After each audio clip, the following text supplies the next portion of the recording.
Now back to the show. This is The Law Show on CL 650. We can work it out. We can work it out. Life is very short and there's no time. Hey, welcome back to The Law Show. I'm Zach Spencer. You're listening to CL 650. And on this show, we're talking about immigration and citizenship law with Rudy Kisher and Alex Stojkovic from MKS in downtown Vancouver, moving at the end of the month right onto what street? 688 West Hastings. Hastings, right next to the iconic Burke's building on the corner of Granville there. Now we have a situation where we have a new government coming in. You have a new minister, and what typically happens, I guess, is that the minister has to get up to speed on his portfolio, his or her portfolio. So the people that give the minister that education are the senior bureaucrats, which would beg the question: who really has more power?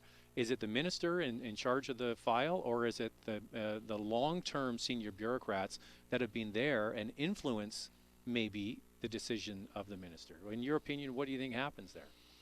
Well, I think it's it's a big tug of war, I think, because the minister comes in.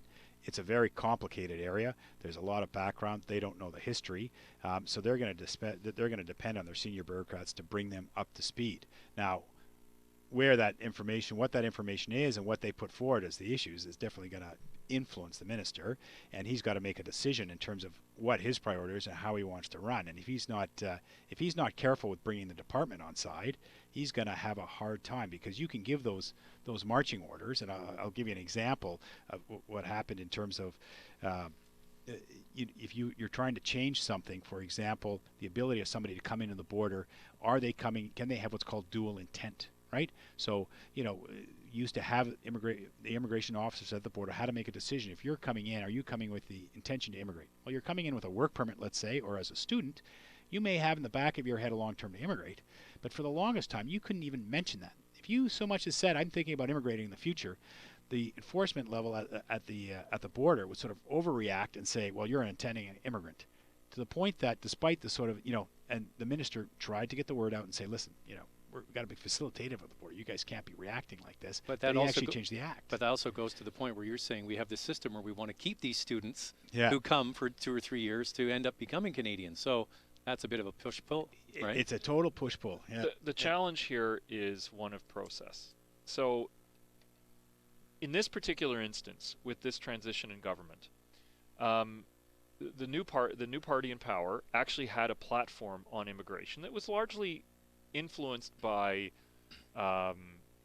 discussions with stakeholder groups, with an effort at their policy conventions to come up with something that was rivaling what was the status quo, and they announced what they were going to do as part of the election campaign. So from that perspective, it's pretty transparent, and they see the role of the bureaucracy as informing them, pointing out pitfalls along the way, and then maybe in terms of big picture issues, trying to move some of their policy agenda items forward, but at the same time addressing the concerns that the department sees as concerns, either the Immigration, Refugee, Citizenship Group, which is one department now, or Canada Border Services. With the last government, you had a slightly different approach. First, you had goals that you wanted to achieve, and the bureaucracy was seen, by some anyway, as being an obstacle to those goals, especially in terms of the law and order agenda. So as a result, the bureaucrats there, depending on what other than implementation, in terms of policy making, their role was different, because they were told, here, regardless of what you think the issues are, we're going to see them in a prism of what will hurt us politically, as well as what really needs fixing. And it's always a trade-off between those two things. I mean, some would argue that the department's role has been diminished compared to before, because the tone, or the ideological tone, of the Conservative Party being much more anti-Ottawa as a general rule, and the control of the Prime Minister's office on the immigration file. And others would say that in previous governments, the bureaucracy actually led the department by telling the minister only what the minister needed to know, if you will, and really dictating policy directly. Between those two extremes, there's always going to be middle ground, and I think that's going to continue as we go forward, because this is a complex area, and each department that's involved in it has a different organizational approach, different operations mandate, different culture. I mean, certainly some departments have enjoyed a lot more profile. I mean, under the previous government, there was a lot of advertising of what Canada Border Services did. They had that TV show Border Security that they Right. co-sponsored. They would publish the lists of most wanted. They would tell you quite proudly how many people they deported. I mean, they made those statistics public, which had never been before. You know, like I think in 2014 we deported something like 15, or no, it was 22,000 people, something Yeah. like that. Yeah. Whereas in 1999, first time I ever saw a statistic was like 5,400 out of Canada. So this is an approach that was popular with some elements at Canada Border Services. At the same time, that's not necessarily going to work within the operational mandate or culture of different groups. And certainly you see from the bureaucrats themselves, the refugee program is being popular from that perspective because it was an opportunity for them, instead of being enforcement minded, to do a big project that was seen as a part of the public good. So those tensions will always remain. And in this case, this government has the advantage of having an agenda already that has been put forward, and a minister who's been told what the mandate will be based on what the platform And then was the already. bureaucrats assist in implementing that. Exactly. I mean, the interesting in this case is Trudeau gave the ministers their sort of marching orders in a letter, right? He set it out and said, "This is your mandate letter," and That was and made set out the public. terms, made public, and put it online so everybody can see.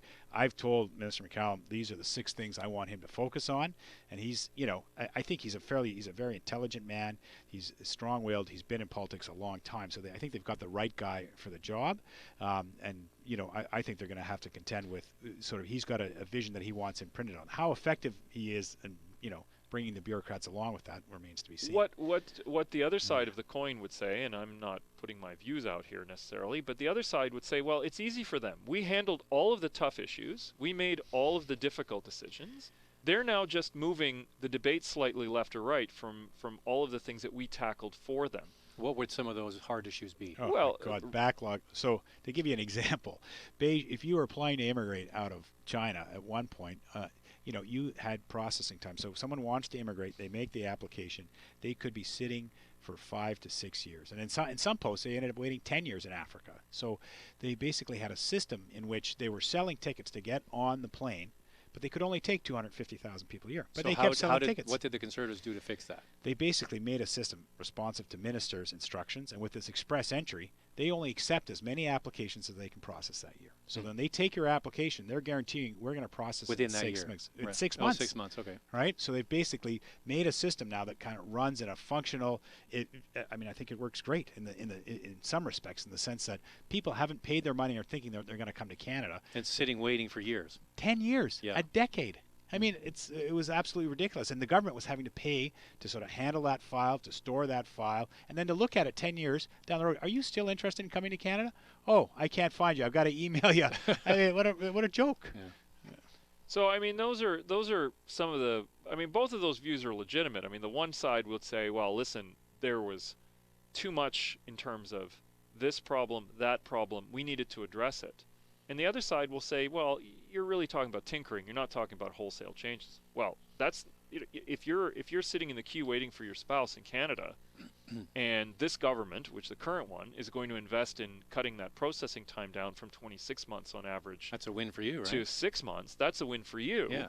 And you don't care if that's tinkering, quote unquote, or a big change or not. And then when it comes down to it, when people who are the end users of this system will judge who has had the better outcome to some extent, as well as society in general. And you know, long term, it's going to come down to how responsive the system is overall, how quickly they bring people in, and how reflective those decisions are of Canadian values. And, No. I mean, I think the big problem that the current minister is facing, with having delivered on his promise of 25,000 refugees coming in, how does he do the next step in terms of bringing down these, as you mentioned, the processing time for times. spouses?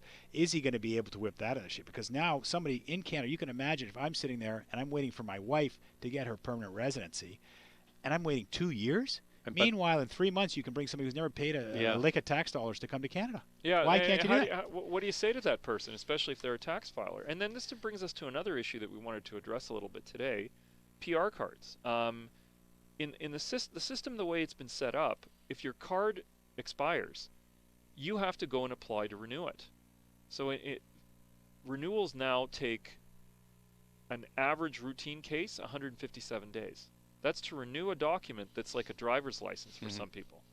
In a federal bureaucracy where it's processed in Sydney, Nova Scotia, where you're already being asked a lot of questions and you have to provide a lot of paper, it's taking 157 days. And people have limits on their ability to travel while they're waiting for this to be processed, on their ability to renew medical coverage in BC, their driver's licenses, Everything mortgages, everything in their life, because they don't have the primary form of documentation that identifies them as being a permanent That resident. the Act says the government has an obligation to provide to them. Well, you and can makes see it what quite- people get their nose out of joint when, yeah, you can do a big project like refugees, but what about the people who are here already? Exactly. Right, and that's not a small number of people. It's the hundreds of thousands of people. In their last minute here, what do you guys see for our next show? What do you think we're going to be picking up on?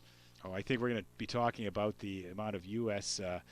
Refugees that we're going to be seeing. You think it's gonna happen? I think, you know, I think the numbers, the barometer's already rising, you know, as the rhetoric rises from the South. So we'll see what happens. Well, yeah, we're going to be in full swing with the election cycle there for sure. That's going to be interesting to watch.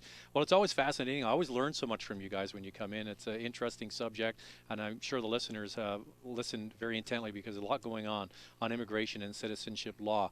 Our guests have been Rudy Kisher and Alex Stojkovic from MKS Law in downtown Vancouver. They're moving at the end of the month. The address again? 688 West Hastings, Hastings and Suite Granville. 900. All right. I'll come and see your view one day. I'm Zach Spencer. We're all out of time. You're listening to The Law Show on CL 650.